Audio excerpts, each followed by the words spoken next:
Hey Zo, I'm calling your show, 'cause I need to know. Show me which way to go before I throw my man out the door. Okay, hold on a second, Keisha. Just let me ask Ronald exactly what's going on, because it takes two to tango, and I need to hear his side of the story. So she's driving me insane, got stress heavy on my brain. She keeps playing silly games, man, I'm about to bring the pain. We seem to fuss and fight every day and every night. Please give some advice so we can see the light, see the light.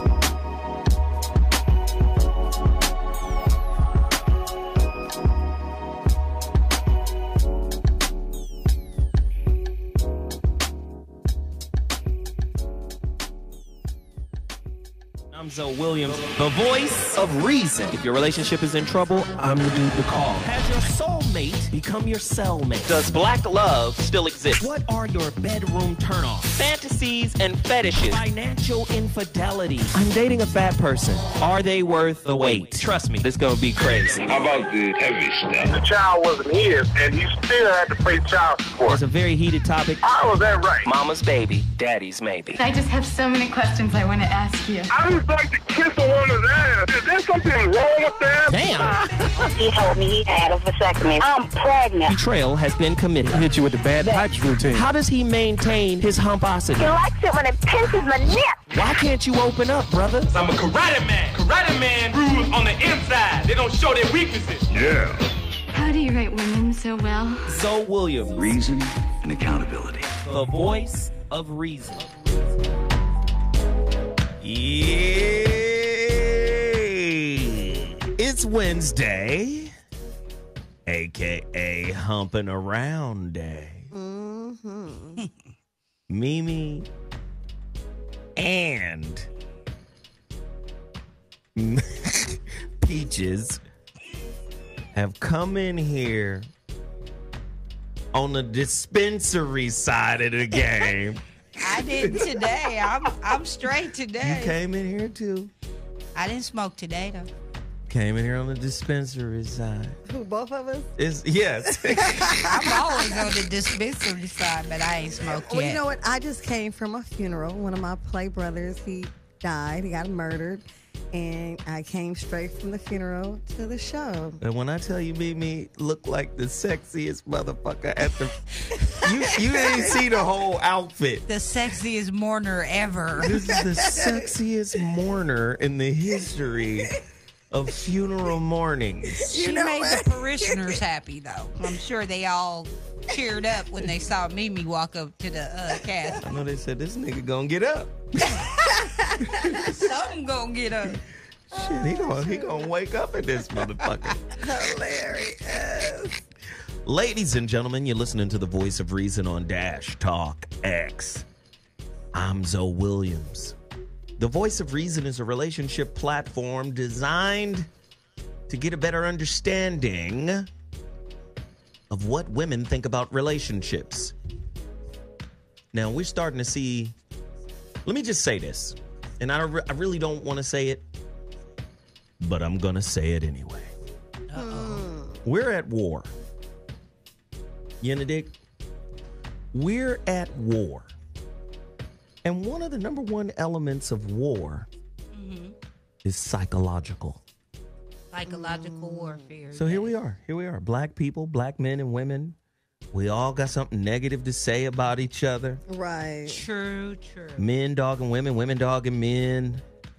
You know, listen. If you only understood the power of thought, whoever is the author of what you think is true is your Geppetto.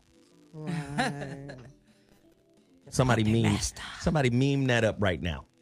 whoever is the author of what you think is true is your Geppetto. You want to dig? That's a puppet master for y'all that don't know who Geppetto is. That is Pinocchio's daddy. Don't just puppet master. That's Pinocchio's daddy. That was his daddy. Not his stepfather. Hey, before we even get into today's topic, please understand what it is that we got to do. We got to promote a couple of businesses. I love promoting Black-owned businesses because it's important that we support them. Whether we see ourselves as a we, the government sees us as a group, so we might as well start acting like a group. Right. Total Package Energy is something that needs to be supported by all of us. You want to know where Zoe gets his energy. You want to know where Zoe gets his stamina. Oh, shit. I like to call it hamina. Let me tell you, Total Package Energy, man. The greatest energy shot in the game. And I'm going to tell you right now, if you're doing any late night driving, if you're doing any driving whatsoever, you need to be alert. You need to be awake. You need to be aware. Total Package Energy Shot. 0 sugar, 0 carbs, 0 jitters, 0 crash, amino acids, enhanced with B vitamins. You gotta do it. Go to Total Package Energy right now. We want to move 300 cases before the end of the month. Today is Michael Jackson's birthday. Do it for MJ. Right. Let's do it. Let's support the movement. You want to be starting something, or do you want to kickstart your life? You need energy right now. Get some Total Package Energy. Tell them ZoWilliams sent you. That's how we're gonna do it. Right. Total Package Energy to Love Matters Reveal. Man, let me tell you a little bit about what's on this CD. The dynamics of operating in romantic relationships. That's what we cover. The effects of unreasonable expectations. That's what we cover. The balancing act that occurs between togetherness and individuality. That's what we cover. Growing together and apart at the same time while being in love. Woo, y'all like That's what we cover. You think this is a game. It ain't a game. You better get this goddamn CD, Love Matters Revealed. Go to my website right now. And I don't mean right now. I mean right now. Right now. You understand? Right now. I am ZoWilliams.com. Get there right now. Also, I'm telling you right now, you may have received a notification. If you have pre-ordered a copy of The Holographic Relationship, you may have received a notification just about an hour ago. We getting real close to putting this motherfucker together. Shoot. Listen, you better get to my website right now. Pre-order a copy. We want to move 300 copies. Right. We want to move 300 copies before the end of the month. I know there's only 2 days, but there's more than 300 people in here, right? No, it isn't. Not yet. People are still coming in, but there's people in here listening. Right. We want to move more than 300 copies before the end of the month. Pre-order your copy of The Holographic Relationship, the latest book by ZoWilliams. When I tell you, it's going to slap you upside your dome piece on your way home from Jones Beach. It's not a game. It's not a game. Not a game. Listen, just on the concept of new relationship ideas. Right. Relationship reimagined. Not the same old rules that we've been hearing for the past 100 years. From your great grandma. I'm finna catch you up. Go there now. I am ZoWilliams.com. Click books and pre-order your copy of The Holographic Relationship. Get it. Now, also take your ass over to Amazon.com. Get the paperback version of The Relationship Dismount. Between The Relationship Dismount and Love Matters Revealed, that can hold you over until you get to the holographic relationship. The relationship dismount, 12 chapters, wake up, break up, and make up book, depending on where your relationship is at. Go to IamZoWilliams.com right now. No, go to Amazon. Right. Right and now. order the paperback version. Get at your brother. Also, I got another book that I'm reading that I thoroughly enjoy by Allison Brooks, From Hell to Fire. Compton Fire Department, Book 1, Sex and Politics. Y'all know what it is. Oh, y'all know about that sex and politics. She okay? telling on niggas. Can you She say telling. the whistle is blowing? Okay, blow the whistle. She blowing the whistle like fucking Too Short. Yeah. Toot, toot. But she blowing the whistle without blowing the whistle. Right. A soft whistle. She done changed a soft. Uh-huh. I'm gonna run up out of here, Mimi. I She's swear blowing to- it with half a breath. Mimi, I'll run up out this mother. A soft whistle. God damn it. Nah, go get that book by Allison Brooks. From Hell to Fire, Compton Fire Department, Book 1, Sex and Politics. It's about to go down in the town, ladies and gentlemen. Down. Now, we're done promoting some things. Now it's time to have a real conversation with some real folk. Hey. Let's do it. I have a professional observer coming into the show tonight. Oh, awesome. That's exciting. I'm not really going to introduce her to the audience yet, Okay. but she's observing. She's going to come in. She's going to get a feel Okay. of what it is we do. Awesome. I like that. And she may be joining. Oh, Awesome. exciting. Oh, from the professional branches of the world. Oh, we like that. Just got her PhD from USC. All right, Not that's a what I'm player talking hating about. Degree. Yeah, not a player hater degree, but a real degree. You under? You know what I mean? A real degree? No, she cold. Yeah, that's what I'm talking about. Some real ones are coming to the show. She cold though. No. This is I'm the. laughing at this nigga. Nah, she cold. That's all I can say is she cold. I believe you. I already know. I had a conversation with her a couple weeks ago because I'm bringing in a show. Mm-hmm. Can I tell you? Yes, please Should I reveal share. this other show I'm bringing in? This is how I met this young lady. Okay. Oh God, I got a show that's about to be so motherfucking ridiculous. All right. I don't want to say. Okay, secret. You I don't don't want wanna to say. speak on it yet. Yeah, wait till it goes No. down. They're recording their demo this week. Okay. Well, All right. congrats on that. I already know. Congratulations, lady. I already know it's gonna be When I popping. tell you this show crazy. Shoot, if you say it's cold, it's freezing. Okay? Well, if you putting a PhD with you on air, I can't even imagine what y'all gonna talk about. Right, that's gonna be major. She gonna be on with y'all too. Yeah. Okay. Well, she gonna be cold. So she gonna be here today. Okay. All right, so I've gotten all the promotion and shit out the way. All right. Are y'all ready for tonight's topic? The number to dial is 323-230-4610. You're listening to Dash Talk X. I'm ZoWilliams, a.k.a. the voice of reason. Here we go. In the name of Sweet Baby Ray's barbecue sauce. If you're at home, buckle up your seatbelts. Here we go. This is going to hurt. Oh my. It always. This is going to hurt, goddammit. Do we need Vaseline? Well, shit, man. Hold on. I'm just asking. Don't Maybe it put won't that hurt so image in his bad. mind, I'm please. just saying maybe it won't hurt so bad. A little Vaseline help it go down a little better. You feel me? But you didn't see his face. Don't put nothing on that mark. God damn it, Mimi. Oh, shoot. He just seeing shit spreading.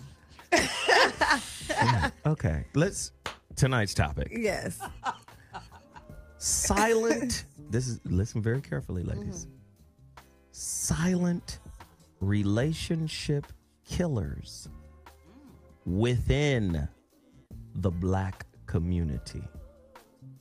What is it about our beliefs that are dysfunctional? Our relationship beliefs. Silent relationship. I just introduced you.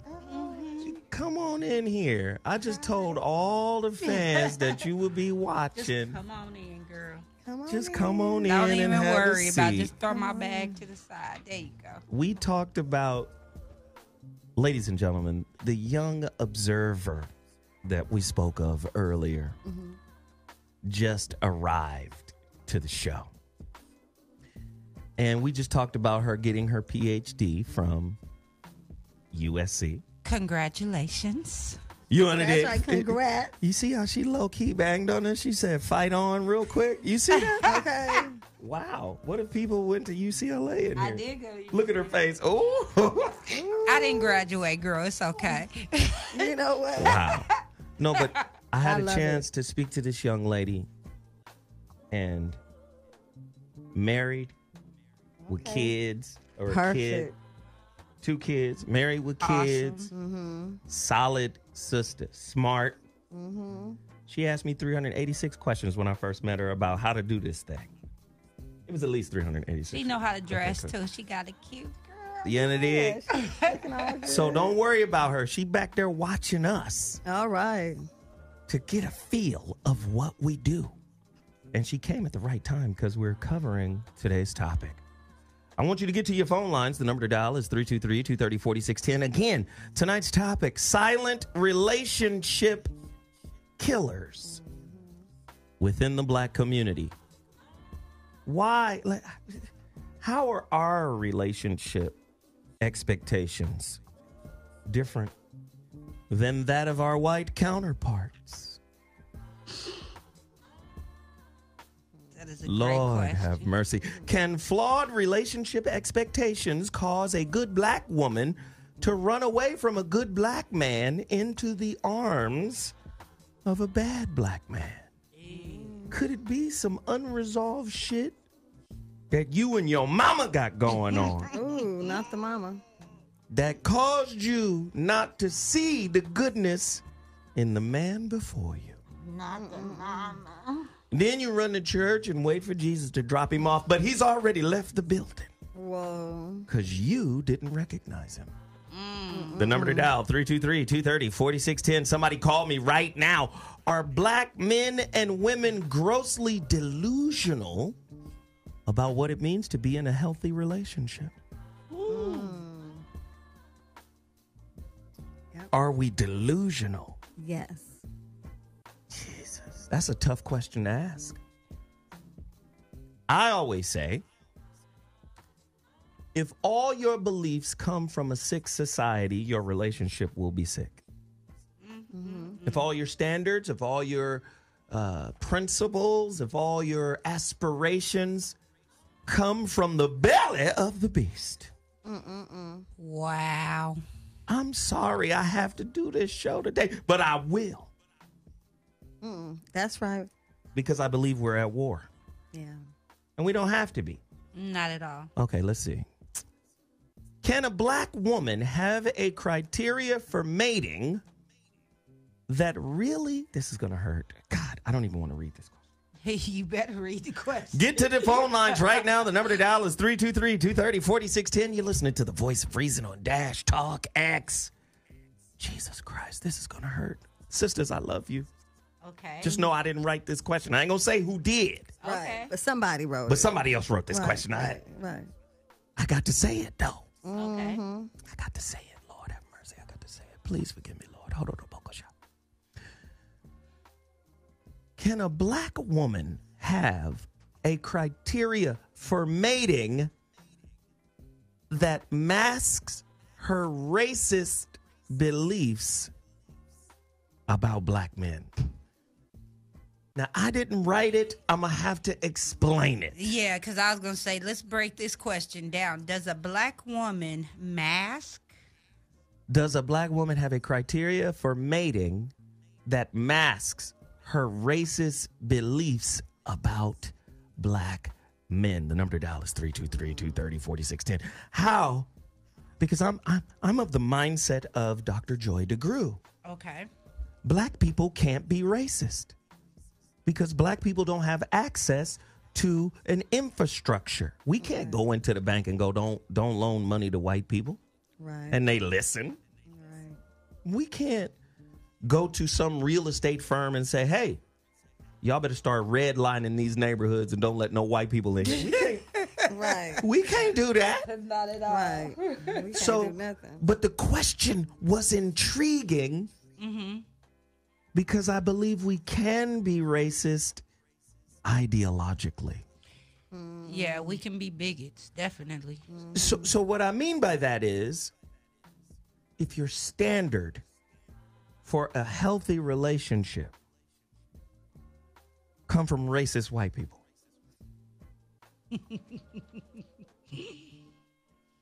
is that low-key racist? I know. It's not low key. It's pretty high up there in the key. Because no, Right. I mean, I just want to go deeper. Okay. So when you see somebody like Carrie Champion of ESPN Okay. or Chili from TLC say, sisters, I only date other races. I don't date black men no more. And y'all should date white folk too. When you hear that, are they opting out of the struggle of DOS, which is descendants of slavery, descendants of Jim Crow? Black men got too many problems. Incarceration, low education, right? And we don't even want to talk about the wealth gap. Jesus Christ. We not even So what you saying? Right, that's so a whole is other that? topic. But that's what I'm saying. Is that low key racist to be like, fuck the struggle? I'm going with security. I don't think it's racist. I think it's insecurity. I think it's insecurity because You talking again? Oh, I'm sorry. I'm sorry. Go See how ahead. you do? Let me represent the patriarchy Okay. by checking you on it. Hilarious. Yeah, we at war, all right? Okay. War the roses in this motherfucker. We got to ask these questions, man. Would you say the majority of black or the majority of frustration that is experienced in the average, in the general black relationship comes from poverty? Somewhat. Oh, I'm not talking. Yeah, you are. Most of our problems come from being broke. And then what do? We create a motherfucking coping mechanism to deal with brokenness. We start becoming aspirational, delusional. We gonna build some shit together. With who's your grandfather? No way. What did he? Do you even know his name? Did he leave you anything? Right. What are we building with? When you look at white people like Bezos, owner of Amazon, that motherfucker got hit off bread, Dough. you know, by his family. Right. And hit off bread from the perspective of, he told him, this is a 75 to 90% chance that this ain't gonna work. Wow. And it was like, all right, cool. Here's the $300K you need to get started. I'm just saying, if we're coming from such an impoverished space, how does that poverty warp our sense of reality when it comes to relationships? Yikes. I have to ask the question. Silent relationship killers within the black community. I want to hear from people today. Get to your phone lines, 323-230-4610. That's the number to dial. What do you think is a silent relationship killer in the black community? A belief, a notion, a concept. Somebody call me right now. Ladies, I'm going to throw it to y'all. Okay. You've heard the questions. You've heard the framing.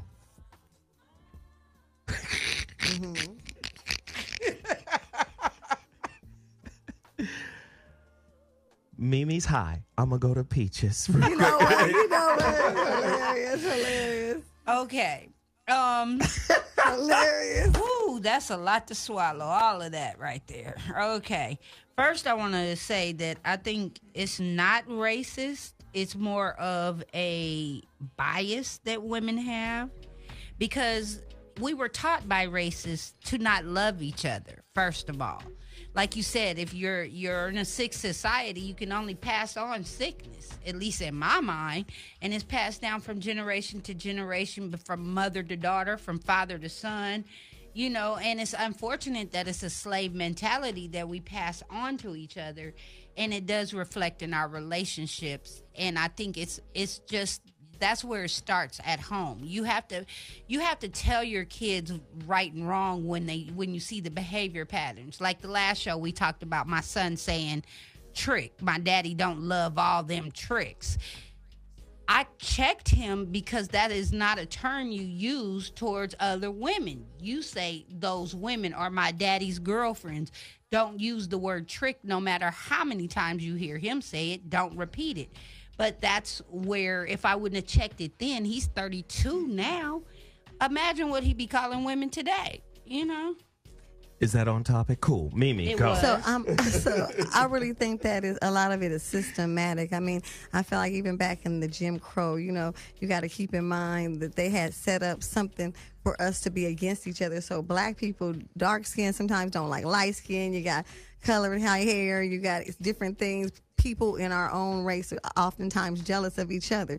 But going back to the Jim Crow thing, there was times where the black woman was taken inside with master while her husband sat outside with the kids and had to wait for her to return and wonder was it good or not. So, I mean, it's a whole lot with that. And that's the same thing with the master's wife who want to hit one of the black men that's out there. He got a wife, too, somewhere out there. So my point is, I think that there was destruction from the beginning. And I think that it just continued on. And that's even how we treat each other, how we do in relationships. And then we look at them to see what a relationship should look like. But really, that's not what we should be looking at. You feel me? I could smoke a bag of that. I smoke. Well, I'll smoke it for you. So let me just say this. I'm not saying that great black relationships don't exist. Okay. Right. Because they do. I'm just saying they're rare. They are. And if you have one, you better fall on your knees and thank the mighty Lord up above. Right. Fall on your face. Right. Fall on your face the way Jesus did in the Garden of Gethsemane. I'm sorry. Right. Don't make me go to the book of Mark. All I asked you to do was watch. Okay. Let me... Get ready. But listen, black successful relationships are not in the minority.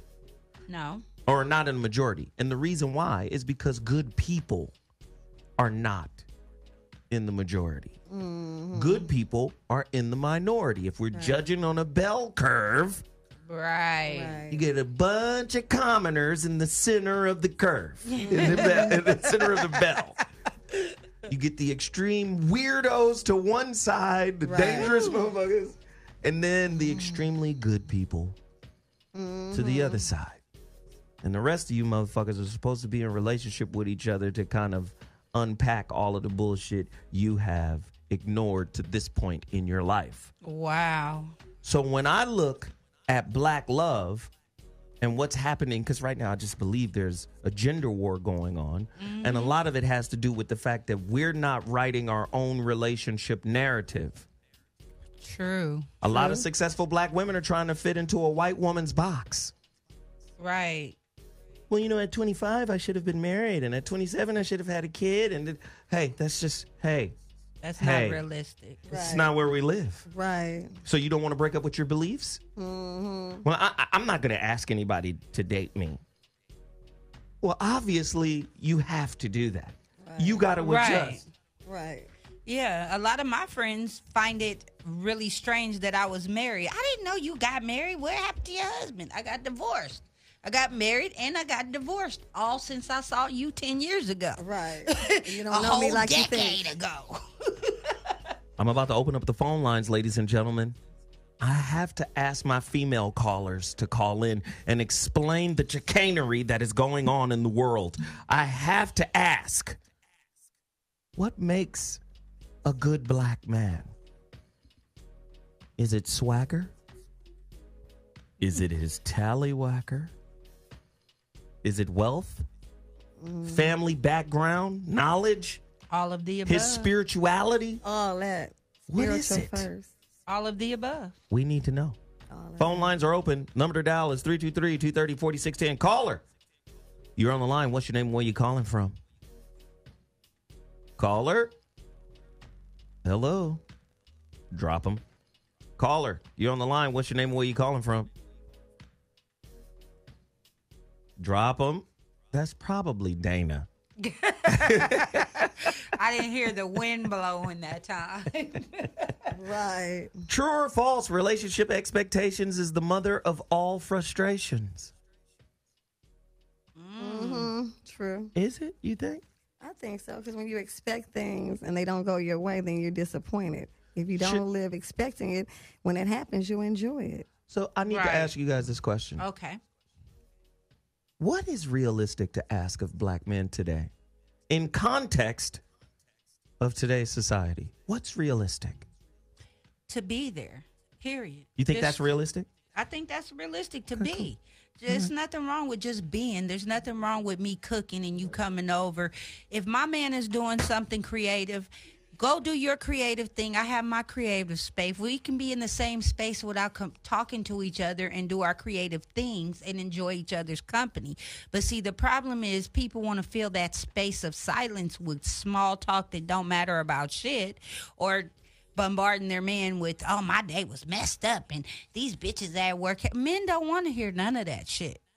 Interesting.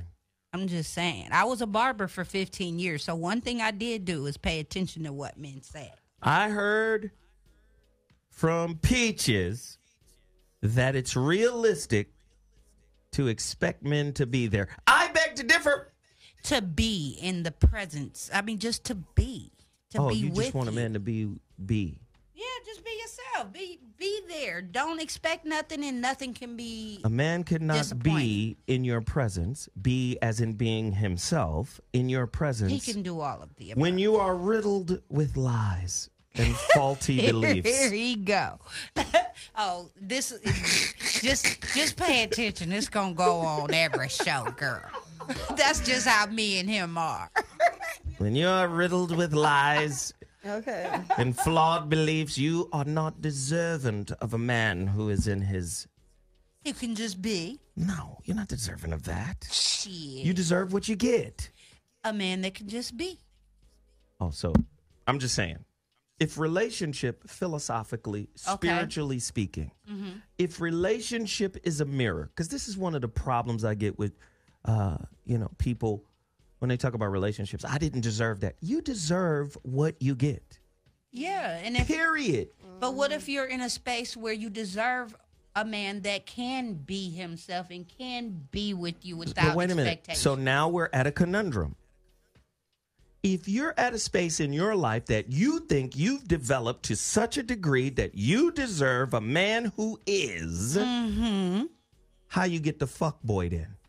Because I was stupid back then. No. Don't change it. I said you've developed to a degree. Right, and how come the fuckboy still How does the fuckboy still show up?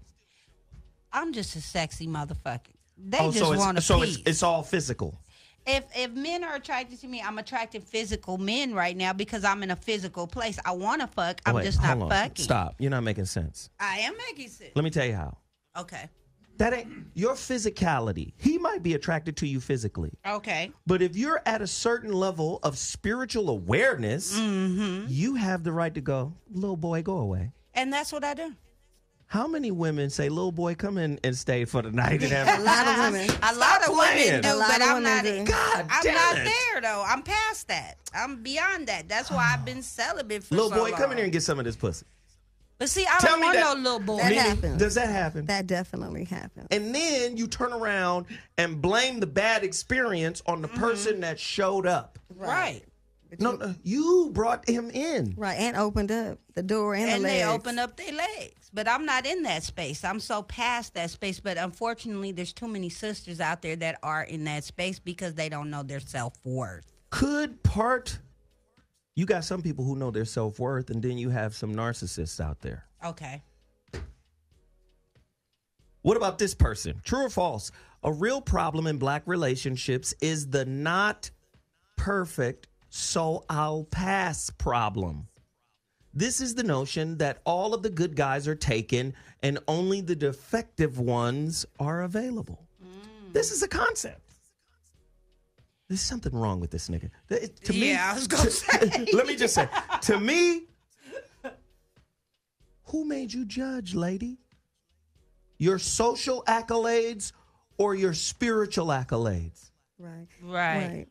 But shoot. In most cases, it's social accolades that causes brothers and sisters to judge each other very harshly. Right. Mimi? Right. No, yeah, it's set up. Everybody always judging everyone harshly, but not looking at themselves. And I think when you get in relationships, you are in mirrored relationships. But I also think that people have to want more for themselves. So when you see that, you have that feeling in your heart like this ain't right, then it's a reason it's in your heart that it's not right. Now you need to investigate that. Pray about it to see if, because sometimes that could be you tripping because you're not used to having something that's so good. Sometimes it could be so good you talk yourself out of it. So you can't talk yourself out of it, but you need to pray to make sure this is the right direction you should be going, because at the end of the day, you don't want to miss out on somebody good because you got too many expectations that don't add up to where this person is now, because they may not even be showing you all of them you just met. When you first meet somebody, you don't know all of them. They might have that up in them waiting for the right person to open up the box. I got the key, baby. I would say, I would quote one of my favorite philosophers again, J. Krishnamurti. How'd I know? And what he said about the average human being. What? Is that we live in a cell, a prison. And inside the prison, there is a key that will unlock the door to that prison.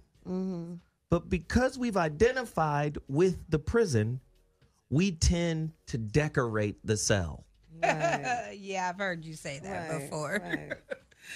And I think that shit happens in our intimate relationships. We're a captured people with captured beliefs and ideas. Right.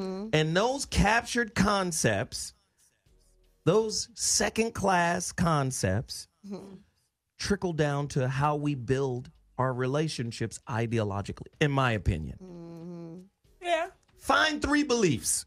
I just want you to find 3 beliefs that didn't come from this society that will help you build a healthy relationship. The phone lines is open. If somebody can find me 3 fucking beliefs that didn't come from this society that will build healthy relationships amongst black men and women. If you can come with 3 of them, the phone lines is open. 323-230-4610. Y'all call me right now, because these niggas ain't going to do it.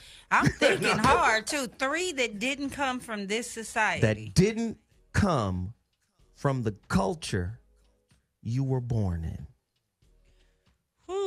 Beliefs that did, okay. My faith did, well, yeah. That run your ass up out of here. Okay, I'm backtracking, okay. That's hard. I know. That's a hard one. I can't even fuck with that. So right now, I'm going to have to think on it. I might call Mimi you at 2 finna bust your ass. Here go Mimi. Let's go. All right. Well, I thought of something. I thought, a lot of people run to go to the divorce courts and things of that nature. I think something that society teaches us is if it's not working out, get rid of it and start over. So I think that's something that we could start instilling is stay together, pray together, build, because a lot of times we're not talking about that. We're talking about, bitch better have my money, or bitches ain't shit but hoes and tricks. That's what we're talking about. But we need to change that and talk about IRAs and get, get some stocks and bonds. And the reason I'm saying all that is because we got to think outside the box. I think we should get out of our stereotypical thinking and step outside the box. And I know I kind of went left field with that, but I really feel that the problem is we're looking for them to tell us what to do, when in our hearts, if it's organic, we know what to do. You feel what I'm trying to say? Here we go. I'm still waiting on them 3 beliefs that didn't come from but that's what this I love society. about Mimi. I couldn't find it. I was trying to look for that shit. I saw you, my nigga. I was swimming in the pool trying to find it. Don't leave me hanging. I'm with you. No, yeah. I was sitting there trying to find it because nowadays that's what everybody's looking at, the gram, how all this other silliness. But you're right. What is it, though? Help us answer those questions. You answer it. If you do not have Listen to what I'm saying now. Listen very carefully. Hold on, if you do not have a relationship script, so-called script, it has to, first off, the script has to be pliable. It has to be scalable. It has to be flexible. You can't have like some bedrock beliefs. Right. Most clinicians know the most successful relationships have flexible beliefs. But those beliefs that you do have, in my opinion, must come from the acquisition of self-knowledge, not social knowledge, not social game, not societal gain. You understand what I'm saying? Right. Society has its place. But again, the part of relationship that is atrophied in our society is the spiritual aspect of it, not the religious, not the dogmatic, the spiritual. The spirit is kind of like quantum physics. Okay. I forgot who the physicist was who said, if you think you understand quantum physics, you got it all wrong. Because he was basically saying, this is some shit that can't be understood. Right. Well, I believe at the deeper levels, unconditional love, God, spirituality, these things fall in line with the same definition. Right. The deeper levels, you can't really define it. Right. But it's society's job to define every aspect of your relationship. And sometimes we get so caught up in society's right. And believe you me, society's rules are typically, tell me if I'm wrong. Society, because I've been wrong a few times since you walked in. But society's, I'm just saying, typically society's rules take generations to change. Yeah. And social networks do not help. Okay, cool. That was another topic, but thank you. Okay. You know what? Phone callers, I need to hear from you right now. The phone lines are open. Yo, who's on the line? What's your name and where you calling from? Welcome to the Voice of Reason. Speak on it. Caller, are we struggling with the lines again, Darren? Darren? Caller, you're on the line. What's your name and where you calling from? Philadelphia, PA. Philadelphia, PA. What's your name and where you calling from, though, man? What's your name? Hey. Hello. Hello. What's going on, Louis? If you don't take your hand off the phone. I know Sweet Baby Ray's barbecue sauce. There we go. Sweet Baby Ray's barbecue sauce in the building. What's happening, man? Talk to me.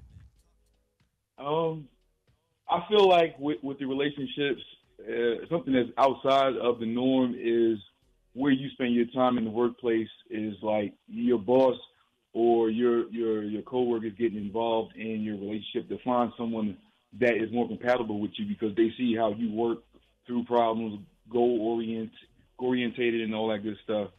I think with the expectations that you have to be careful what you do when you first meet somebody, what you say and what you affirm that what you are and what you can do, because that kind of directs the relationship. I just got a relationship a little while ago, and the things that I said in the beginning shaped the form of the relationship. If I didn't come through or didn't deliver on what I promised, that changed the scope of who I was as a person in my word. I could smoke a bag of that. Can I just... You gotta be careful who you speak up to. I think that sometimes people, they feel as though when you first meet them, the impression of what do I have to say? If you feel intimidated, you got to explain where you are or where you're not at. Or if you're in a position of power, you feel as though prove to me who you are to say you're worthy to fuck with me. And in my mind, in relationship, it's always an exchange of power. It has to be free flowing. The energy has to go back and forth. If there is a break, if there's not a break, you can see how it manifests in how we treat each other. I could smoke a bag of that. You coming with that good cornbread, boy? That's right. That's cornbread and Earl. With butter on it. I fuck with and that. honey. Yeah. I can smoke that. That's good shit. Go ahead, I'm listening. I would say 2 years of dating and stuff, and the one thing I see is that you have to be the first impression is important, but what you say is a lasting impression. Some people can really put it out there about who they are, but then some people will give you expectations. They will say, if we make it a year, will you blah, blah, blah, deliver? Or what I'm looking for is this. You can say, I want to be casual, but they will form it into a serious relationship. Right. And then some will be serious, and their whole attitude and platitude will be that I'm dating and still looking. So I think with expectations, you have to truly you have to take on the nonverbal and the verbal and take that into account and to be honest with yourself about, because it can become very corrosive. All right. Expectation. All right. And because at the end of the day, you're supposed to be the answer to their question. If I'm looking for my half or my goal, what is it that you're giving me? If you're not giving me what I want, but you're saying you're going to give it to me, that's where the discord and the animosity and the distrust and all the breakdown comes in. All right. I feel that my brother, I'm going to have to stop you now. You have made 17 points. I cannot allow you to make it to 20. Thank you very much for the call, brother. We appreciate it. Thank you. That was good information. Yeah, you did that. Now bring my biscuits over. Now, here's the thing that's interesting to me. Okay. When I hear stuff like that. Your partner is supposed to be your answer? I heard that too. I thought I was tripping, and I didn't smoke, see? You know what? Is your partner really supposed to be your answer? I'm going to go out on a limb and say something. Glenna might not like this. I don't know. I'm going to go out on a limb and say something. I don't think your partner owes you anything. Not a damn thing. I think the only thing your partner is supposed to do is to reflect back to you what you need to know about yourself. That's what I believe. Have you ever noticed dating certain motherfuckers that certain people get under your skin in a different way that other people don't? Yes. How they trigger you differently? Mm-hmm. Oh, yes. You trigger me and I'm not even dating you, see? Oh, my goodness. That's my job. Fire shot. But that's what I believe. I believe on the spirit end. Mm-hmm. The practical social end provides the conundrum. Right. You get a kid, oh shit, there's built-in obligations and responsibilities. Right. You get married, built-in obligations and social responsibilities. Right? Yeah. Right. And I'm not saying those are bad. What I'm saying is the way our transactional life is set up in this transactional country, this is a capitalist society. Mm-hmm. There's a reason why 75% of fucking relationships break up over money. There's a reason. Right. Money. Right? So what happens is we get on the hamster wheel of maintaining where we are. Right. And then and again, when you get the kids involved, you get all this. You got to maintain all of this. And that's the social side of it. Now, let me flip it again. What's beautiful about kids is they reflect you. Right. Oh, my God. They trigger you. They reflect you. They show you shit about you that you've been trying to ignore, right, in intimate relationships up until the point that they were born. Right. Then they should like, oh, shit, this nigga's just like you. Right. This little one right here is running around. He's acting just... There's a reason for that, I believe, a spiritual reason. What do you think it is? I like what Carl Jung said, right, about the unconscious. And there's all this unresolved, undealt with stuff in your unconscious, and it's trying to work itself up to your conscious through relationships. Okay. And it's going to come out as conflict. As emotional Now, garbage. when I say conflict, people need to understand what I mean.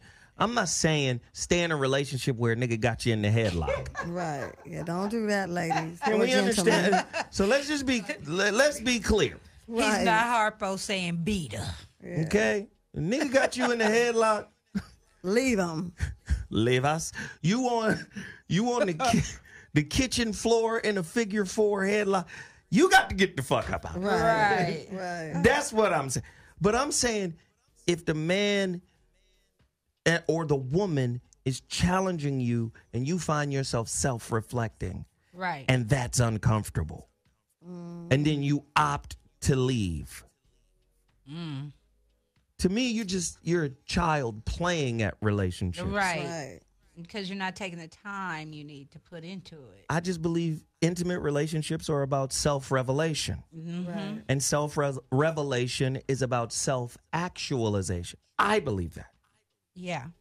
I agree. I agree. If you look at a lot of the goddamn expectations out here, they be Ridiculous. wild. I expect you to love me forever. Impossible. I'm not going to love you forever. Or they breaking up with you after talking to you for 2 weeks and you don't call them one time. I expect you to read my mind because Right. I've never let anybody in this close. I expect you to put that dang-lang down every single time. Listen. Yeah, you can't be tired, nigga. No. Right. Listen. You're going to sleep. How dare You you? know, dig? I expect, now this is where it gets weird with black men and women. Sisters, I expect you to make more money than I do. Well, you expected some shit. Right. No, I'm just it's saying, true. the average sister does not know the name of Sandy Darity out of Duke, out of University of Duke. Who is that? He's like one of the world's top economists. See, He's a professor at Duke, and he specializes in the growing wealth gap. I think I've seen him on the news. Now, there's some guy out of fucking, where is he from? He's out of Germany. What did this weirdo just say? But he's a weirdo. He's a weirdo. I think his name is Moritz. Shit. He's got a German name. Okay. Moritz Schlackerak or some Witz shit. or something. But no, goodness. he's a fucking professor of economics at the Bonn Graduate School of Economics in Germany. And what he says is this is the decade in which wealth equality has increased the most in U.S. history. Now, the question becomes, can everything a black woman has as a criteria for stability for black DOS is descendants of slaves, right? Right. Could all of that criteria be dated or entirely fantastical? If you got a man whose job is to watch the trends of the economy, wealth calcification. Who's at the bottom of wealth calcification? White people. My thing is, if we building relationships, if we building relationships, we gonna build some shit together, right? Right. Okay, let me see. We some architects, right? We some architects. Me and Mimi, we gonna build this shit. Me and Mimi at the Negro Home Depot for building relationships. Mimi, what kind of material can we afford to build our relationship with? Right.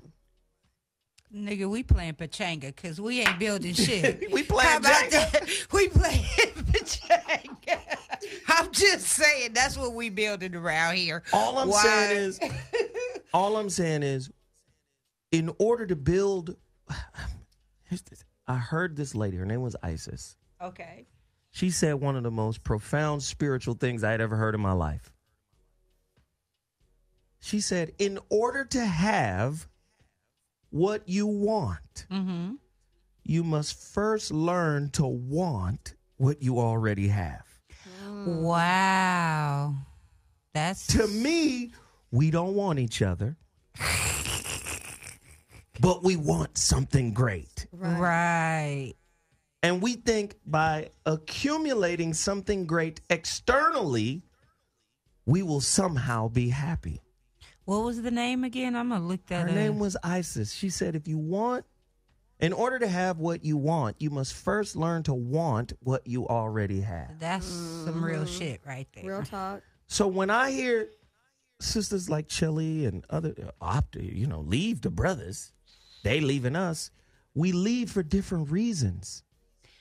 Yeah, totally. Men leave for total different reasons. She threw in the towel is what it sounds like because of her personal experiences with black men. And, I mean, you can't just let all those monkeys ruin one show. That's very racist. Oh, well, I'm just saying. And Well, y'all know I don't black men monkeys? If they acting like monkeys, they monkeys, damn it. I am not calling black men monkeys. But really you can't let one monkey ruin the show. You can't really let that. I'm about to be calling them gorillas in a minute. It's just very disrespectful. You're very racist. You proved my point earlier.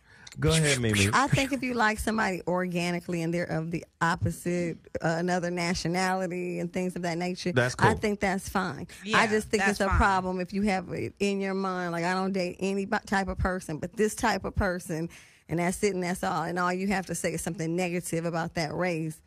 I think that that's unfair, and I think if she made that decision, let that be your decision. Don't get on TV, talk about it, and tell everyone that's what they should do because there's people looking at what she's saying, and some people are so lost. They'll listen to that information and really believe, yeah, Chili said that. You know what I'm saying? And so I just think individuals should make their own choices and don't just pick somebody because they're white and you're over black men because you just ran across the wrong ones. God is probably preparing the right one for you. You're going to miss out on them because you done made a left-hand turn and got you a vanilla shake when chocolate was waiting around the corner. But this is why I say, how can you say, because this is very, you got to go in on this. Yeah. Why do I get the fucked up people in my life?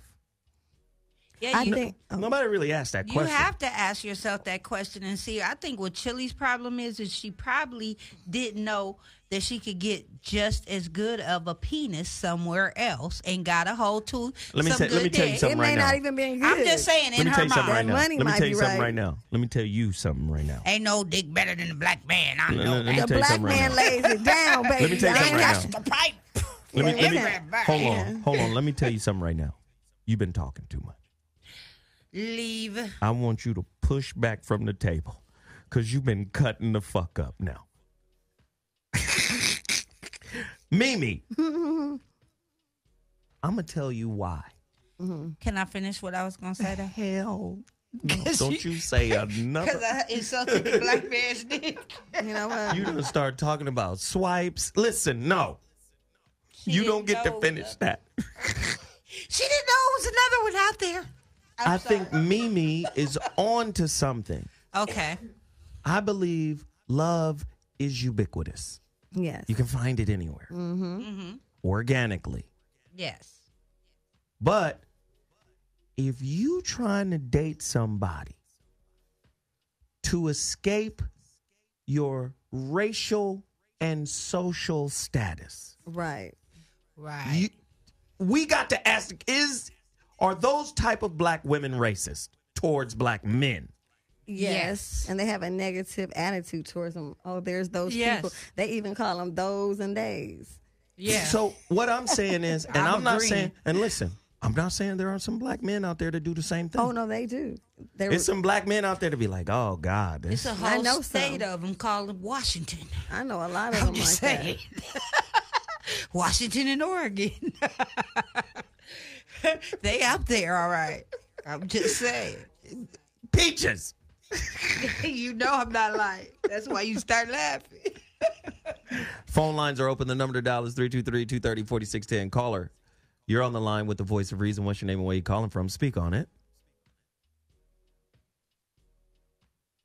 Caller, you're on the line. What's your name and where you calling from? Hey, what's up, Zoe? This is Moon from Cincinnati. Your name is not Moon, nigga. Are you Hello, Native Moon. American? No, I'm not. I've called you before. You gave me a reading. We had this exact same dialogue. I mean, that just throws me off every time you call in. My name is Moon. All right. Cool. Hi, Moon. I'm Sunshine. Hey, what's up, Peaches? What's up, bro? Talk to me. Yeah, man. So, like, I'm just listening to the conversation as I usually do.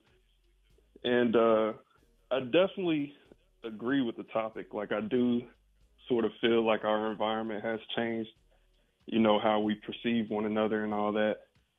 But at the core of it, I just want to hit you with my point, and I'm going to dip out of here real quick. But I respect that I feel is like, I feel like we really struggle with just observing. You feel what I'm saying?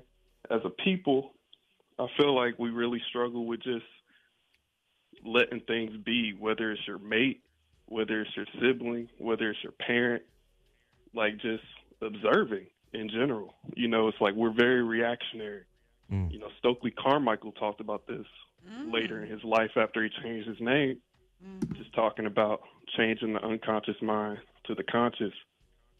And even like in Buddhist theology or whatever you like to call it, it talks about no mind, you know. Right. And Hinduism and Buddhism. Really reflected. Exactly. I don't see it really reflected in how we function as a people. You know, I think about other groups of slave descendants and what that moment must have been like once they either, you know, won their revolution or once, you know, that turning point. And I just believe that there must have been a moment of just observation, you know, and I just don't think we've experienced that. And I think we really struggle because it's like every day it's like, what are we going to do to fix this? What are we going to do to fix that? And it's a hamster wheel, as Tone would call it. Yeah. Man, I appreciate you sharing with us today, bro. Hey, most definitely. I'm gonna get back in the chat. I'm gonna keep listening in. Y'all have a good one. I appreciate it. Moon. Caller, you're on the line. What's your name and where you calling from? Welcome to the Voice of Reason. Can you name 3 relationship expectations that did not come from this society that would lead to a healthy relationship? Caller, you're on the line. What's your name and where you calling from? Caller. Hello. How you doing? Yep, I'm here. What's up? Who is this? This is Gio from Michigan. Gio from Michigan. What's happening, man? Hi, Gio. Gio in the house. I just wanted to touch on basically standards. I'm gonna be quick about this. I know y'all got other callers. Like, my thing is, I feel like there's no way to really know what you want in a relationship because everybody goes into relationships with standards. So you meet somebody, and especially I see women do this.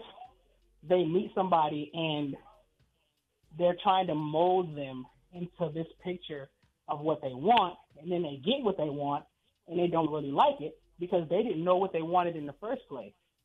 Because they're not going into relationships trying to experience the relationship. They're not going into the relationship trying to experience that person.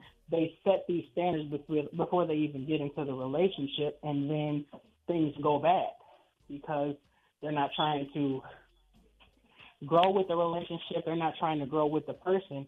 They're just setting these standards based upon societal standards or what they see everybody else is happy with, and then they always end up unhappy. Hey, brother, I appreciate that, man. Thanks for sharing. Thank you. Thank you. So let me just say, man, it's hard for people. To me, this is me, and I need to listen. This is why she's observing, so she could correct me, because I don't know what the fuck I'm talking about. Yes, you do. But this is why I believe it's hard for you. All right, let me go back to Hinduism. Okay. In the Sanskrit language, there is a word, S-E-V-A. Seva, not levas, but seva. Not sativa, Siva. Siva. Right? I use this a lot in my coaching. Okay. Siva. S-E-V-A. You know what it means? No. Divine service to God. It's a lot like the Muslim when they have when they give penance to the poor, right? But Siva can take on many forms, right? You can feed the poor, you could provide services to the poor, you know, all of that. So Siva is like service. That's what it means, service. Okay. I believe a relationship cannot function without divine service. Right. Servitude. No, not servitude. I know. I was just checking. If you turn her mic off, Darren, because she doesn't know how to do it yet. She don't know how. Just turn it off.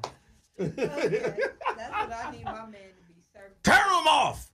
I'm sorry. Siva, not servitude, service. One cannot serve their partner until they've served themselves. A way to serve yourself in a divine manner, not in a social manner, in a divine manner, is to face those packed away, compartmentalized traumatic events or whatever has happened, right? A lot of times the traumatic events, if left unserved, become a part of your identity, become a part of your standards, become a part of your beliefs, become a part of your ideals. Right. In my opinion. You project this shit outward, and then they create expectations. If the expectations are not met, you get frustration. Now, children deal with frustration by getting angry. So you can't. Oh, turn the mic back on, man. Jesus, it was supposed to be like a quick. I didn't even know it was off till I didn't hear myself. Hilarious. But do you understand what I'm saying? Like, if you don't serve yourself by saying, okay, let me show you another way. Let me do it another way. Okay. There's this weird old white guy. I always call the white guys weird. Bowlby, who talked about the different types of attachment. You know Bowlby, right? That sounds familiar. Just a weird white guy. There's another little lady who came along and did something called the strange experiment or some shit it was called. I forgot what it was called. Anyway, Bowlby broke down attachment theory, or he created attachment theory. So attachment theory is based on 3 kinds of attachment. Okay. Secure attachment, insecure attachment, and indifference. Mm-hmm. And they did this shit with little babies. These guys are weird. I mean, to me, they're weird. But Bowlby was a pioneer in this space, right? What he found is with secure attachment, that is the attachment a baby has with its primary caregiver, namely its mom, right? He's secure. That you can leave that baby in a room, the motherfucker's fine. He's not going to be crying. He's not going to be tripping. Anybody who walks in the room, he's going to be happy. He's going to walk up to him. He's going to be a fucking normal baby. Right. He's going to be cool. Right? He's not going to trip if the caregiver leaves. He's going to be all right. He's going to go in and explore. He's not going to trip.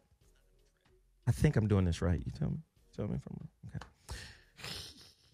Then you have insecure attachment, where if the primary caregiver even thinks, if the baby even thinks the primary caregiver is going to leave, the baby starts tripping. Right. And let alone if somebody else come in there, the baby ain't fucking with them. Right. Yeah, just my The baby's mama. going to wild out. Right. Don't touch me. That's labeled insecure attachment. Oh, yeah, it's a lot of them. Then you have the psycho babies. Is that? It's wrong. That's not wrong. I'm sorry. Psycho That's not baby. That's not. Psycho baby. Then you got the baby Charles Mansons running around this one. And bite nipples extra hard. That's not. I'm just Slapping playing. bitches for bottles. I'm just playing. This isn't okay. We're not gonna. We don't get mean back psycho on babies. point. Let me get back on. We just playing. Psycho babies. No, but then you have the babies, you know, that if the primary caregiver leaves the room, doesn't care. It's indifferent about it. If somebody walks in, doesn't care. Indifferent. Now, what Bowlby said was these attachment styles, they carry into adulthood, right? And it becomes their relationship style. Listen, I believe relationship is a highly reflective classroom where the biofeedback you get from your partner is your personal curriculum. Wow. Most motherfuckers, the way our lives are set up, you don't even have enough time to sit back and go, damn, what is reflecting to me from him or her that I need to work on? The first thing we do when we get anything that is uncomfortable, that is challenging, is to flip it around and blame. Right. Right? If you would just turn around and be something other than, if you would change, if you would be different, all you have to do is do this. Right. You know what I hate? What? I hate it. I swear I hate it. Who left the light on? Turn the light off. Right. You know who left it on. You don't even have to ask the question who turned the light on. It's on. Right. Yeah. You could turn it off. Right. Right. My mother used to get on my nerves with that. Yeah, I could tell. You've learned You a see lot how from I your cringed? You see how I cringe when you say, who left the light on? This shit is crazy. I'm just saying, there's not enough spiritual understanding for the purpose of relationships. That's true. So what happens then all of these, and remember what I said before, feminism replaces Christianity in a way. Because you're as dogmatic about feminism as you are about Christ. They are. And the way our bodies and our brains and everything is set up, the central nervous system, there's confirmation bias. So now, based off the content of your consciousness, which is the ideas, you're forming a view. What's interesting is with animals, they say the way animals see the world, right? So sharks have a different kind of eye, or snakes have a different kind of eye. And how they see the world is different than how humans see the world. Yeah. Different colors, some like snakes, some pit vipers see in heat. They just see heat signatures, infrared. Yeah. So again, they call that an umwelt. For humans, they call it gestalt, you know, the way you see the world. Central nervous system is picking up shit that makes sense to you. So if you never challenge those beliefs that you've accumulated over time, if you never challenge those beliefs that give birth to your expectations, if you've never challenged the trauma that you've gone through, challenge it. It's an opportunity. Right. It might have hurt, but there's a way to overcome it. Right? There's a way to overcome it. And it ain't going to be like some overnight shit, but it's got to be something that you're diligently devoted to understanding. Not molding your motherfucking identity to. Right. And then once you mold your... My Dr. G said this too. He said his wife went through some real traumatic shit and he came into her life and fit her coping mechanism. How so? He just catered to it. He's a fucking psychiatrist. So he knew what So he to do. understood, like, Yeah. but not everybody's a fucking... Yeah, I was going to say the average guy wouldn't know what to do. He'd be like, I'm dealing with this crazy bitch. But what I liked about what he said was he didn't say he taught her. He just said he was a canvas for her to work it out on. Oh, that's awesome. Without judgment. Yeah, you get your ass on out of here. And then you come back after you pee-pee. You know what? Hilarious. Hilarious. Hey, y'all. Peaches just left. She got a pee-pee, y'all. Y'all call in if... No, I'm just... You know what? Hilarious. You You know what? So what I'm saying is, for this topic, silent relationship killers in the black community. You'll hear a lot of people say black men are afraid of the doctor. Mm-hmm. We won't go to the doctor. We won't read. Right?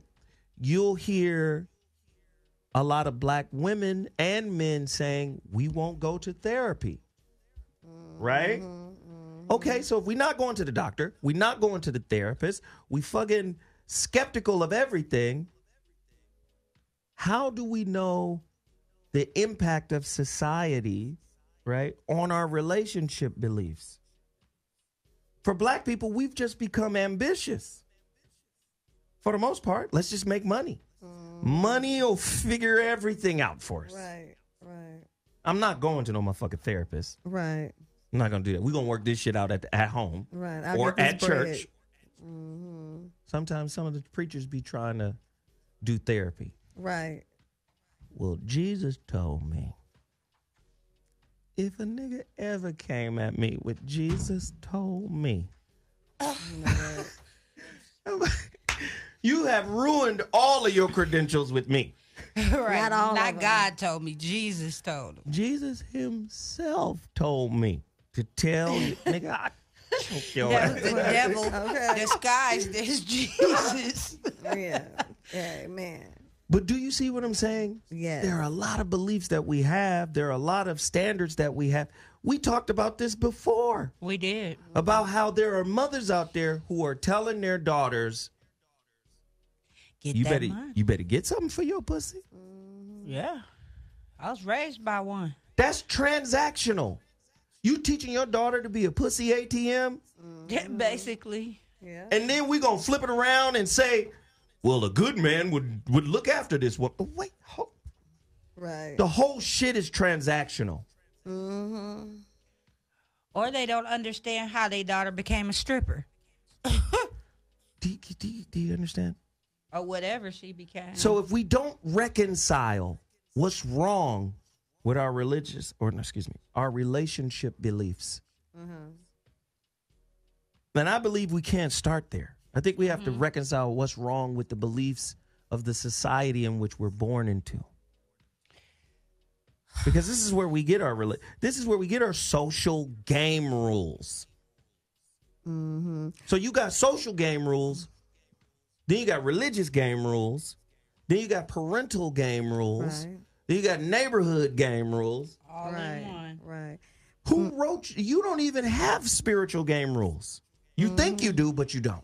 Right. Yeah, and the only thing that survives any of that is an organic relationship, because you have an organic relationship. Your mama may not like that woman, but you be like, I love her, mama. Or you might see problems and you work through it, like the person you just mentioned. But if it's not organic love, when you see fault, you won't go to help. You actually reflect on it and talk about it and then eventually leave and think, let me find someone better. But if you love them from your heart, you'll actually work with them to get better. If they fall off their horse, you'll help them nurse their leg and get back on that horse and run the race. Well, I would add one thing. I don't think you would help them. I think the biggest help that you can offer a person is your presence. We know, absolutely. Because they got to do it themselves. Right. Exactly. No, and I if agree. you get caught up trying to help somebody who might be partially willing to fix themselves, you're going to piss yourself off. Oh, no, absolutely. And maybe that was a poor choice of words, but I'm just basically saying if it's organic, you're going to do whatever it takes for that person because you love them in a certain kind of way. When it's true love, you do things you wouldn't ordinarily do. Your mama will be even saying, oh, you like this one, because she'll see something in you that's different than all the other girls. So, you know what I mean? And real love gives. Love is an act, you know what I'm saying? That'll make you give it. It doesn't make a difference if it's money. It can just be time. He's giving his time when he normally doesn't. Right. I like it. That's what I meant by just be. Just You back be. talking again? Yes. Didn't you just come from the bathroom? You know what? Did you wash your hands? No, I came to shake your hand. Hey, ladies and gentlemen, you're listening to the Voice of Reason on Dash Talk X. This is a very heavy topic. We got a lot of beautiful ladies in the building right now. We're pulling the curtain back. We're trying to understand women of today. It's really hard, but I'm listening. The number to dial is 323-230-4610. Tonight's topic, silent relationship killers within the black community. I'm going to take a quick break, but when I come back, I'm going to the phone lines. You under dig? I want to hear what you guys think about tonight's topic. Right. What are some of your silent relationship killers in the black community? Did we cover some of yours? Gosh. Call us, 323-230-4610. That's the number to dial. Do you have my Chase Skizza lined up for me? I want to hear Chase Skizza right now. Yeah, I ain't heard that in a minute. Skizza. Let's get Chase Skizza on the line. He told me to wait. This is the homeboy Darren. It's all good. What you got for me, man? Do you have it or no? Okay, he's still looking for it. It's fine. You got me? There we go.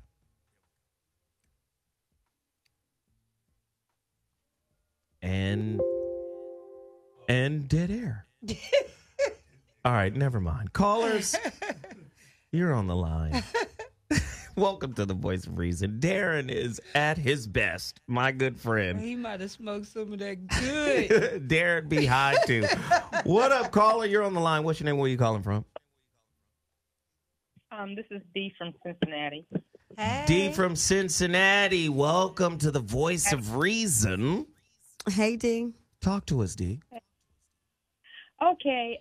Basically, you had asked 3 questions or find 3 attributes that we don't use from our culture.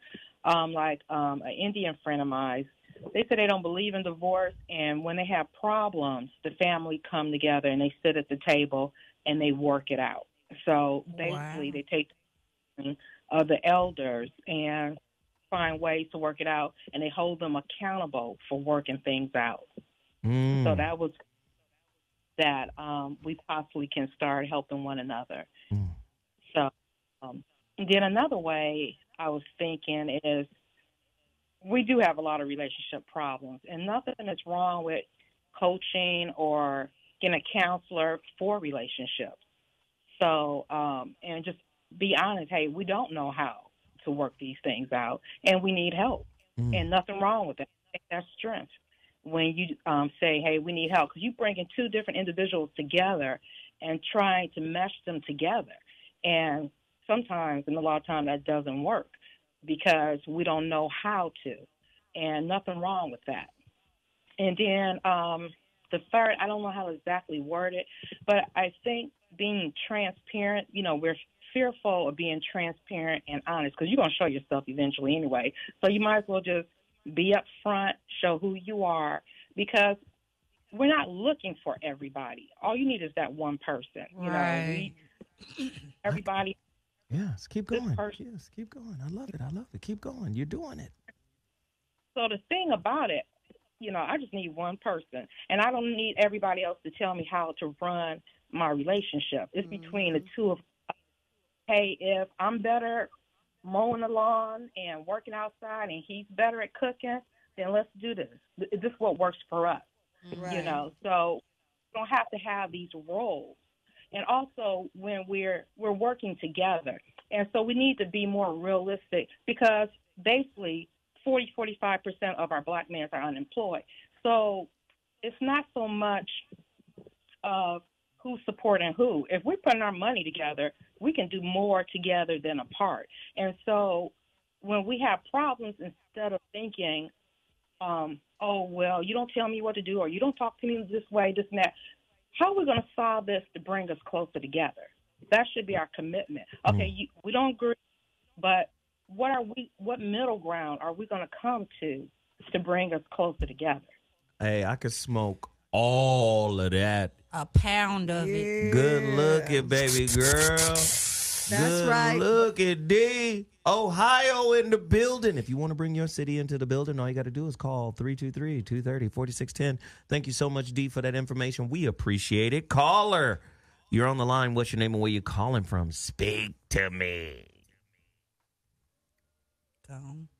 Caller, you're on the air. What's your name and where you calling from? Oh, hey, Zo. I'm calling from Georgia. You from Georgia? What's your name, girl? What's your name, shawty? Georgia Peach. In a place. Chris. Hey, ladies. Hey, Truth. I love her name. All right. Speak to us. What do you got for us?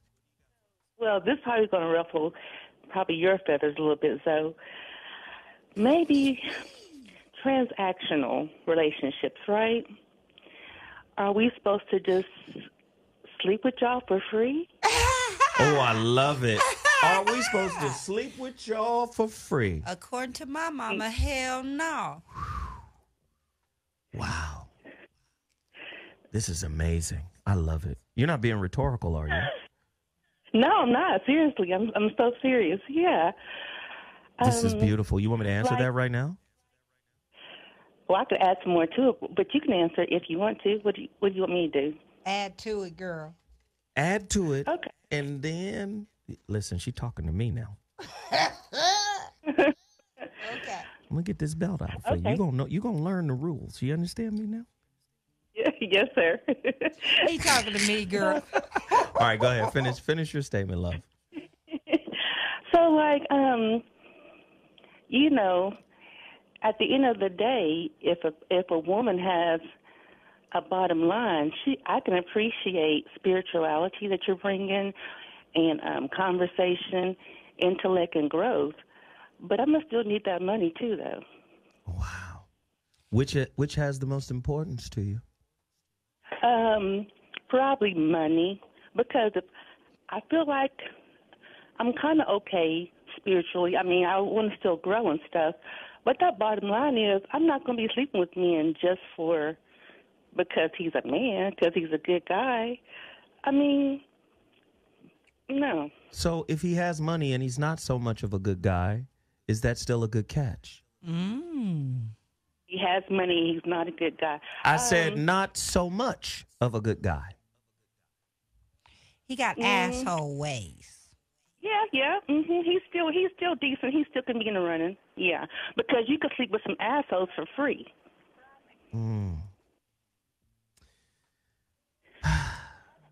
So what's your price? Let's see. For sure, just a good time out in the town, and then $200. And I don't like to phrase it like that. Of course, I would never preposition it like that to a man. But I like one who just has it to go ahead and just give it to me. Listen, we all in here blown away right now. Are you serious? Because you just put your pussy on the shelf down at the Walgreens. Okay, so maybe I did, but so a better or decent woman is just like, hey, I like you. I'm just going to give it to you for nothing. Does that make her better? Listen, you have marginalized what it means to be woman to the point of being a product. Why would I ever give two shakes of a fat rat's ass about you if you have a price? Why would I ever care? I would just pay you. Right. Here's some money. Right. Lube your shit down. I'm finna come right through there on the lube train. He got some wet and wild ready for you.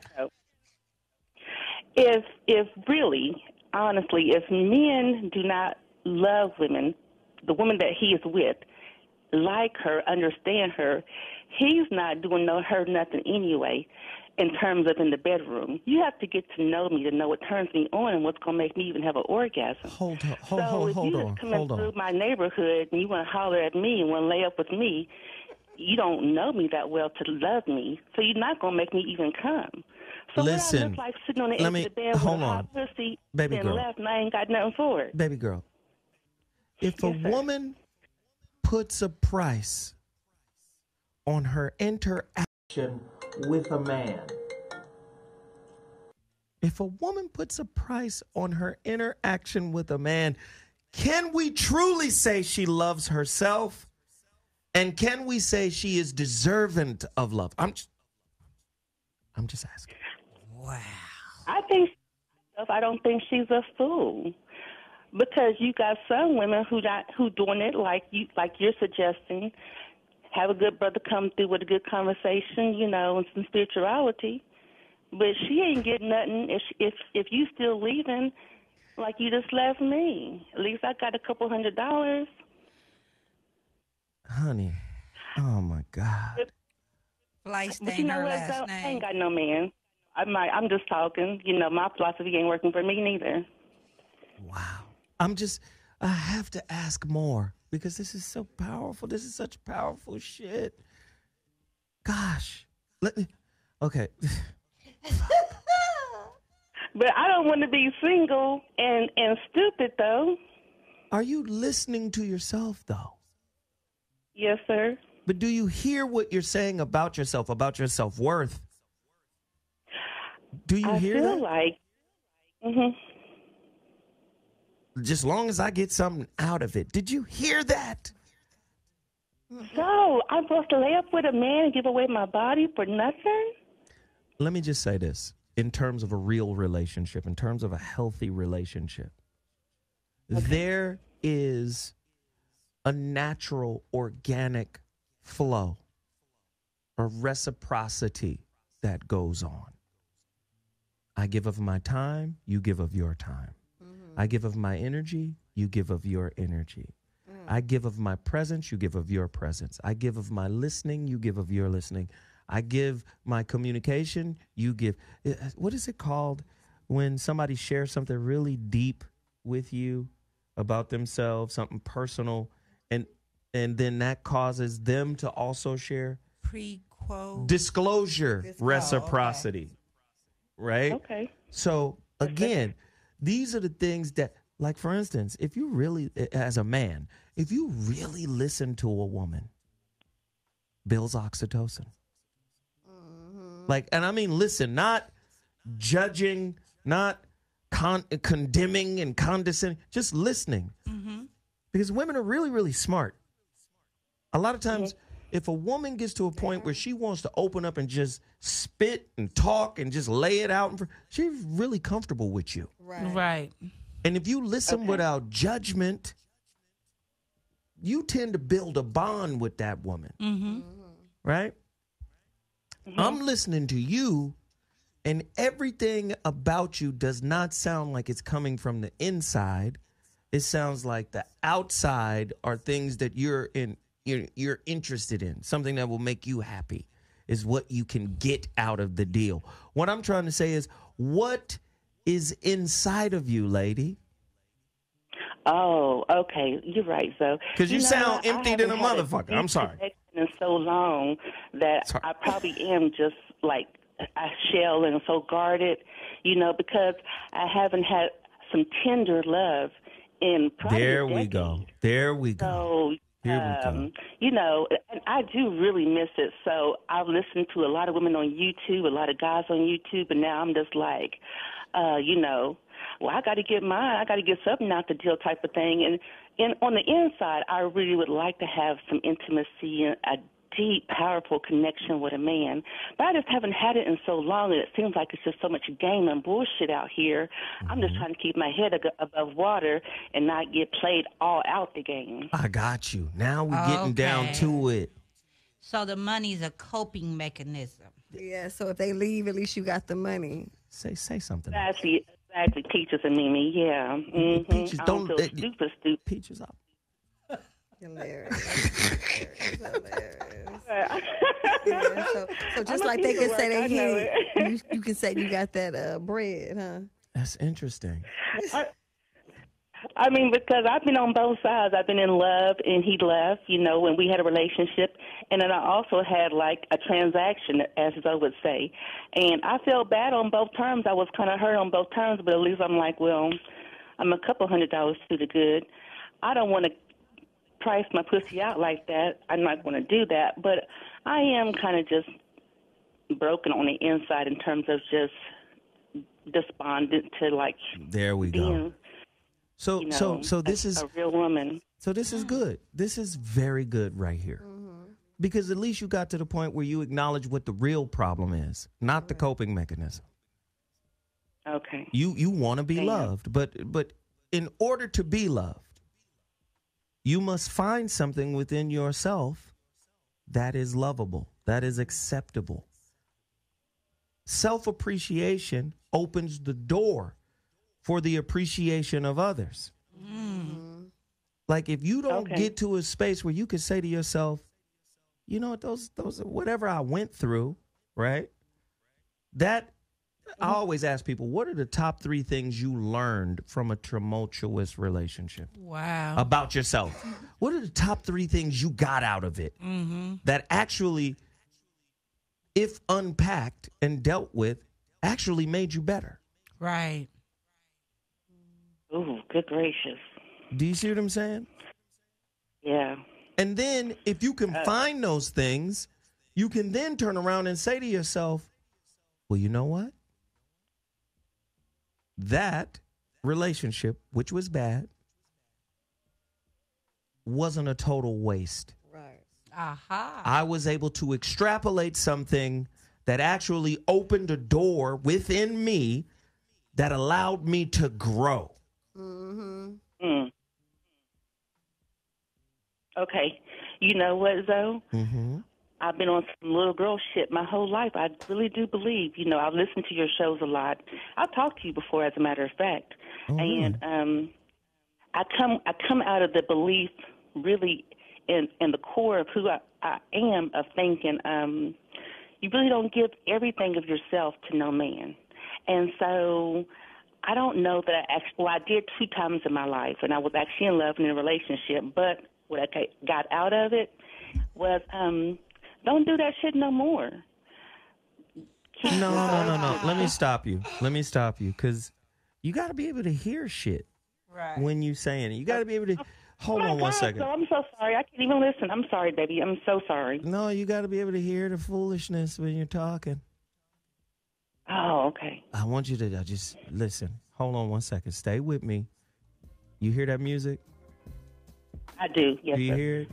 You see how soothing it is? Yeah. Shit feel good, don't it? I like it. I want you to keep listening because I want you to hear something, right? I want you to hear something that I play this a lot. And I think it's important that you hear it because you've been telling yourself some shit and I think it's been quite detrimental. And I've been playing this for a lot of people. Hold on one second. I'm going to find it. And I'm going to play it with that damn music. All right. I'm on the dig. Okay. No, you know what? I'm going to turn the music off. And I'm going to play this because I want you to hear it, okay? You listening? Okay. Here we go. Sir. Dash Talk X. Never believe fully in anybody else's BS. I don't care if it's Roger Nish, the Pope, L. Ron Hubbard, Al Gore, George Bush, or I don't care who it is. Don't swallow all their belief system totally. Don't accept all of their bullshit, all their BS. The second rule is like unto the first. Don't believe totally in your own BS, which means that, as Bucky Fuller said, the universe consists of non-simultaneously apprehended events. Non-simultaneously. The universe consists of non-simultaneously apprehended events, which means any belief system or reality tunnel you've got right now is going to have to be revised and updated as you continue to apprehend new events later in time, not simultaneously. This is the natural functioning of the human brain. It's the way children's brains perform before they're wrecked by the school system. It's the way the minds of all great scientists and artists work. But once you have a belief system, everything that comes in either gets ignored if it doesn't fit the belief system, or it gets distorted enough so that it can fit into the belief system. You got to be continually revising your map of the world. Dash Talk X. I had to play that for you. I got it, too. I got it. You get it? I've been drinking my own Kool-Aid, yeah. You over here believing some bullshit. Yeah. BS, bullshit. I really want a real soul connection. But you know what? I ain't deep enough to get it because I've been on some bullshit myself. Okay. There we go. All right now.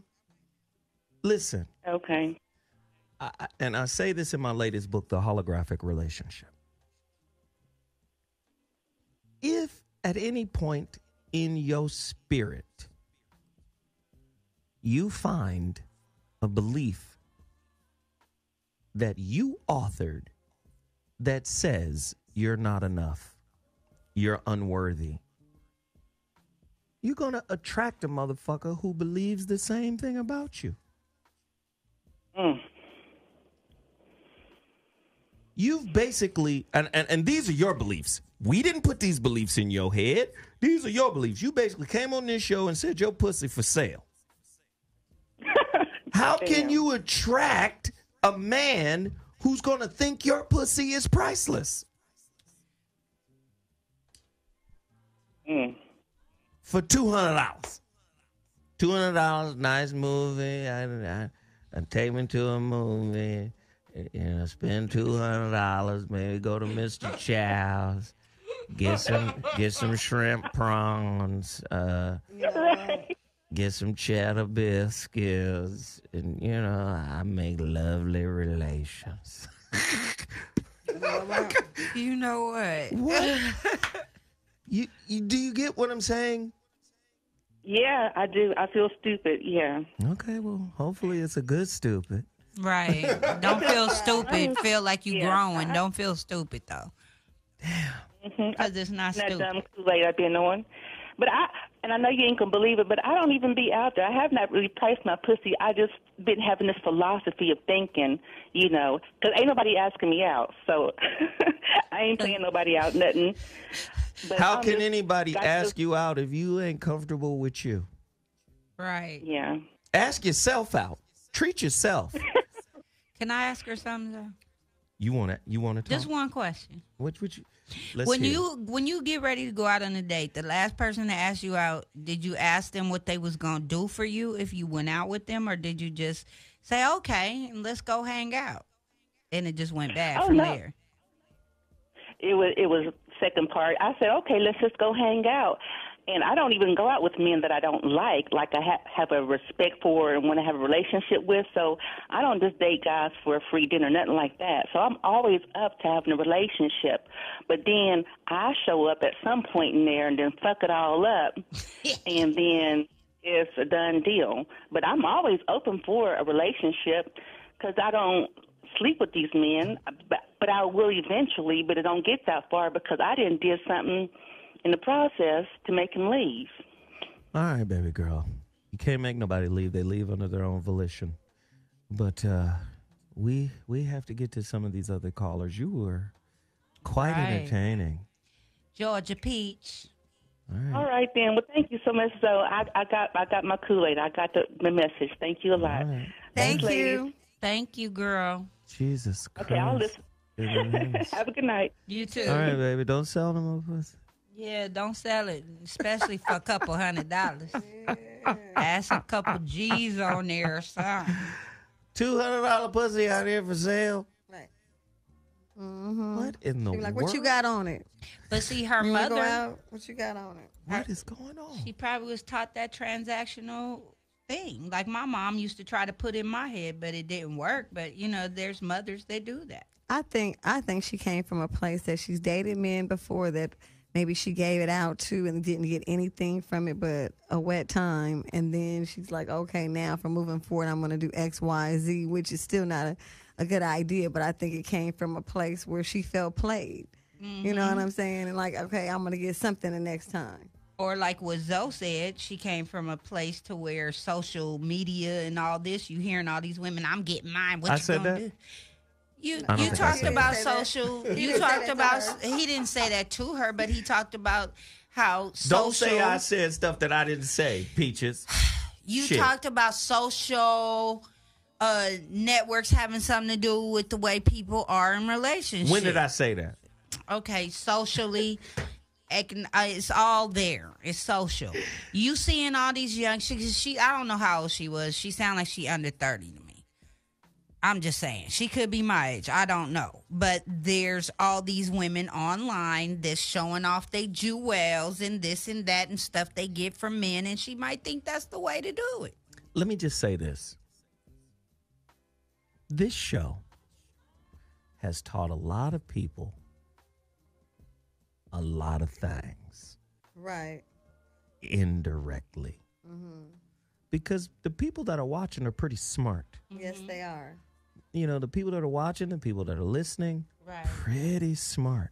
Mm-hmm. You know, they can deduce the bullshit when it's presented on this show. Yes. My job is just to curate the conversation. You dig? Underdig. And instigate. Gosh. And magnify. What's going on? Yes, I do magnify. Callers, you're on the line. What's your name? Where you calling from? Get in here right now. Who want to speak on? Hey, turn down That's Dana. your entire life. Your life is loud. Nothing is up. Nothing is up. What are you talking about? I knew it was you, Dana. I hear the feedback. Okay, here we go. We good right now. I don't Let's know go. where the feedback is coming from. It's from on your end. All right, we oh good. my God, I got through. That was really an interesting call, the girl that overpriced her pussy, because if you have a price for it, it's overpriced. I was like, oh. But anyway. She's a pussy merchant. No, when she was talking like a couple $100 and dinner and stuff, and I knew, you know, she was talking from a hurt place, but I was like, okay, it's overpriced if it has a price. So I was listening to everything you said, and I forgot that question about the 3 things that outside of your belief system. Yes. Right? Right. Outside Okay. of this society. Societal belief system. What I was thinking about was honesty and loyalty. And also, what came to mind when you were speaking, Zoe, hey, Zoe, Mimi, Peaches. Hey.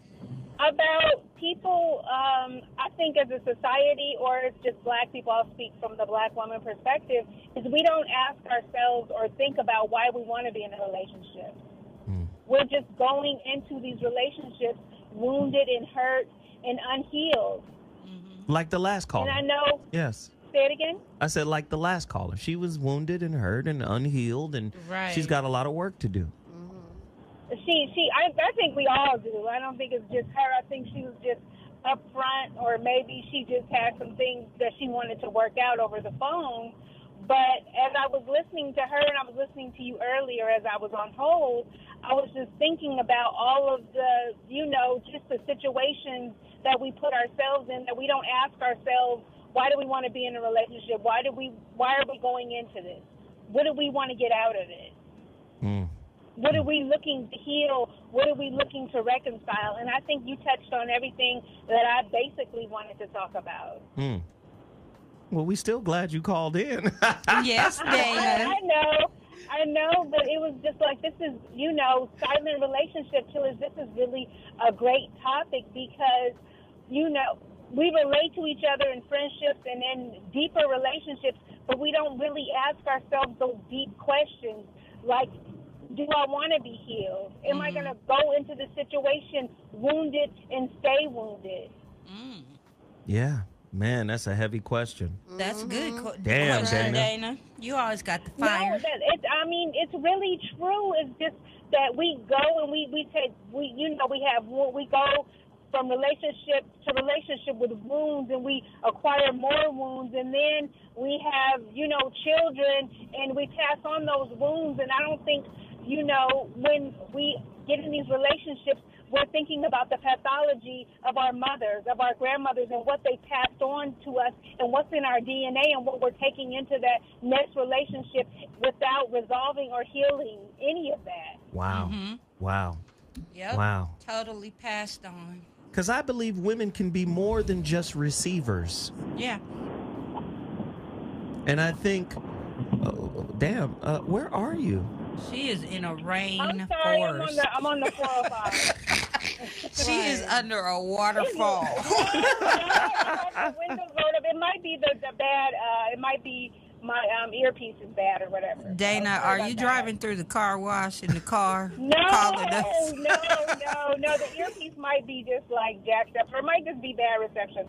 I don't know, but I just think about all those things, and what I really work on within myself is the pathology, is what my mother has passed on to me, what my grandmother gave her and what she gave me, and how can I heal that so I don't pass it on in any of my friendships or anything like that. Okay.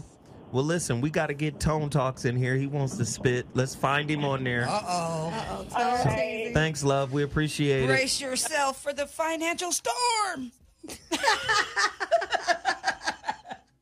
Now, let me just say, I had a long talk with Peaches before the show. And I swear to God, she act like she understood what I asked of her. People get mad at me when I be on her head. People be like, you always getting on Peaches. Leave Peaches. And this is why. It's my fault, y'all, today. It's my fault. But, Tone, we ready for it. Where's Tone at? Tone, you on the line? Holla at us, bro. What up? Tone Talks. What's up, Tone Teasy. Come on, I see man. you back there, Peaches, clowning. Okay, Peaches. You think you funny. You know I love you. Turn her mic off. Turn her mic off. Right. I don't want her mic off. I won't say look. anything. Though you's a nice man. You's a nice and sweet and kind. you let her talk a long time without asking her some key questions you would have asked the dude. How tall are you? 5'3". And how much you weigh? 265. You know what? I'm turning. No, for real though. She called in here with no buyers talking about how much she could sell it for. Oh, you talking about the young lady. Yeah, we ain't gonna let no dude do that. I ain't talking about you, Peaches. I think one of the problems that we have right now is we don't know how to deal with equality. Equality means you got to be able to take a punch if you throw one. And she came in throwing punches. And so, like, once you set out that there's a market, you can't come back and say ain't nobody buying. That means your price too high. So she came in saying that I expect somebody to pay for me. Well, you sound like somebody that got to pay for other people. And I'm not saying that's right or wrong, but we got to understand when people don't understand the cost of transactionalism. They don't understand that. See, like, that's kind of where we're at. This is the problem with where we're at in terms of wealth inequality. Wealth inequality is an expense on both sides of the race, men and women. But somehow we shifted it all to the men because we say he's supposed to provide. No, what about dowry? What about paying for the wedding? What about all the stuff that we decided to omit? I was talking to Yvette earlier this week, and like she asked, what is the expectations of most black men in a relationship? And we really walk in with not too much of any. We don't expect you to clean clothes or wash dishes, just somebody that's nice. But somehow when we look on the other side with our women, there's these ideas and expectations that come out of the dope era and rap and all this weirdness that people have experienced being at some celebrity house once or twice. That's not my fault that you dated him twice. And so just like Chili, why are we talking about a lady that dates celebrities and judging the UPS guy? Right. That works at the DMV. That don't make no sense. And they got benefits. Yeah. So I come back to it, and I'm not going to stay too long. My main thing, and it's interesting listening to that caller 2 times before, because I just feel part of our problem is we give a lot of latitude to women that we don't give to men. She came in slapping people up. So now you got to have hands. So then we ask her, show me your hands. She just got wrist. So it's like, I don't understand. I'm not saying it's even right. I think that was one of the best calls I've ever heard you do, just giving her the space to develop. But she ain't giving nobody else the space. She coming in, you got money or not, like you got to leave. And I don't feel like that's right. I don't feel like that she should be that way. I respect her coming to some awareness. But what if at the end of the day she's 5'3", 265? We just had a long conversation about nothing. I'm just saying, I don't know, and I just feel like that's kind of one of the problems is that you'll have a woman that's 40 years old with 2 children by 2 men that isn't educated beyond high school, that has no retirement, that comes from a single-parent household, that has a brother that's in jail, talking about what you going to pay for my body. What? You know what? Hilarious. $5. I got $5 on it. Wow. Hey, Tone, you already know, man. It's getting close. Did we lose him? No, Tone hung good. Did we lose him? I think we lost him. Damn it. Damn it, Bobby. Tone said he ain't got 5 on it. Damn. Yeah. Tone came in and took off from the free throw line with Right. a blindfold on. Right. He ain't playing. But it's real. You not playing. No, but it's real. It's real. Look. We got to come to terms. I've been saying it for years. Krishnamurti. It is no measure of health to be fully integrated into a sick society. You say that all the time? That's Krishnamurti. It is no measure of health to be fully integrated into a sick society. So if your relationship concepts come from a sick society, how can you not have a sick relationship? Right. This is what I'm saying.